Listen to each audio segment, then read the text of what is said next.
ايه يا اخواتي، طبعا انا مش طايقه ايه ده، هي حته المطبخ دي يوم.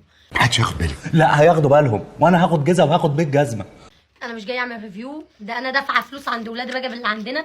ولاد رجب ده زي الهايبر كده، بس هو حلو يعني شغال. الكمثرى اللي جبتها امبارح دي مش خشابي، وانا بحبها خشابي ما انت عارف. المهم جايبه حوالي 200 جنيه جبن ولانشونات. مش مكفيه يا ابن القياد.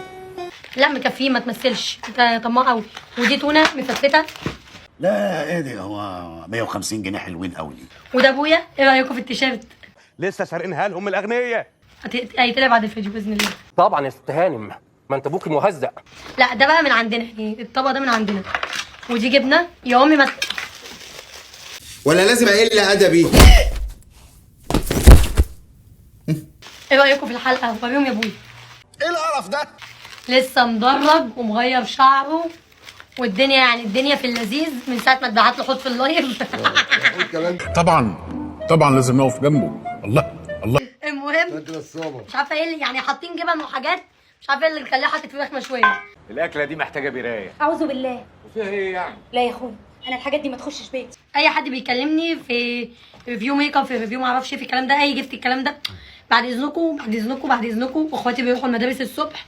تعالوا حد يا ابني استنى ما تقطعنيش. ما انا بتكلم في ايه؟ انا مش عايز هنا اللي هيعمل انا هطلع عين امه. حد يكلمني في ريفيو اجي اعمل له عن الجبنه، عن اللانشون، بسطرمه، بالبيف، اي حاجه، انا من عينكم، من عين الاثنين. ارمله وجايه في اي مصلحه. طبعا ايه رايكم في الاكل؟ ايه رايك؟ تعالوا كلوا معانا.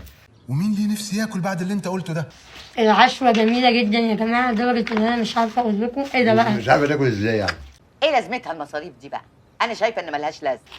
بس ايه رايكم في الاكل؟ بس التونه دي اسمها سانشاين حاميه. حاميه بجد. طبعا. بس كده.